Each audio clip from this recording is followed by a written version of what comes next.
It's a topic we've been hearing a lot about. It's called the Momo Challenge. What is it, and how can you talk to your children about such cyber concerns? We have asked Ho'oko Counseling Centers to share their professional insights. Riza Kaulia and Edwina Reyes are here to start with a basic explanation. A lot of people have heard about it. What is the Momo Challenge? The Momo Challenge is one of many social media challenges that have been cropping up recently. Think Slenderman, think Blue Whale Challenge in the past.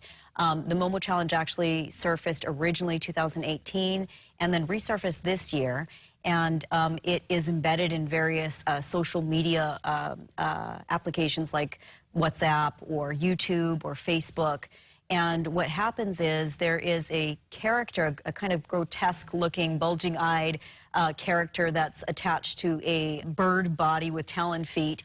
And when you interact with it, it sends out challenges that are riskier. It asks you to do things like face fears that you might have, but then grows into something like doing self-harm things and up into instructing you to commit suicide. And so many of the young folks are being sucked into these challenges. And who is at risk, like you said? Is this young? We're seeing this across the board here? Definitely. So definitely young children, especially young children who are very vulnerable, are going to be at greatest risk. And when I say vulnerable, it would mean children perhaps who have anxiety or who suffer from depression. Maybe they're isolated, or maybe they're even seeking out attention, wanting to be connected with someone. They would be oftentimes most at risk.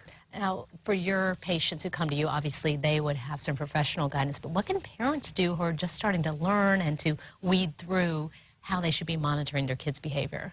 So I think, one of the main things is to stay abreast of the current kinds of things that are cropping up, to talk to your children.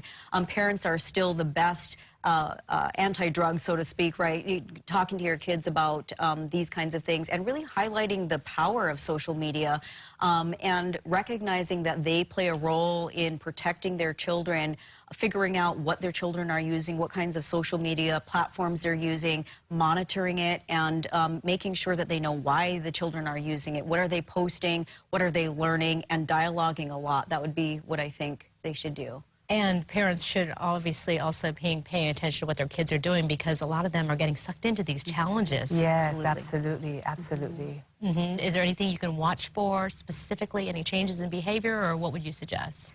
So oftentimes, one good thing as a parent, and I myself also have 2 sons myself, is to really kind of know, what are your children talking about, as well as their friends. So a lot of times, if there is something that's cropping up, they will be discussing it together. It's really be having an ear to what's been happening. Aside from that, if a child has been cyberbullied, you're going to see different signs that's going to manifest out in your child. For example, symptoms of depression or anxiety, isolation, and sometimes even for certain young people, they might be even wearing long sleeves to cover up things that they might be doing to themselves on the inside. So definitely as a parent, being aware of any changes in behavior in your children would be the wisest thing to do. And I'd imagine it might be kind of cyclical in your field, the counseling center. You might see things kind of come and go, and so you're abreast of things that are happening and changing. Absolutely, right. There's sometimes, patients bring in topics that are current, and sometimes we are watching, what's going on, and a combination of that will transpire in our sessions. And the Momo Challenge is something that's coming up. Absolutely. All right. Well, thank you so much coming in and educating all of us more about Momo Challenge. You hear about it, go look it up, and make sure you know what your kids are doing out there. Thank you both for coming in. Thank you. Thank you. Thanks for having us. We're going to post information on KHON2.com about where you can go if you suspect any type of cyberbullying or anything you want to watch.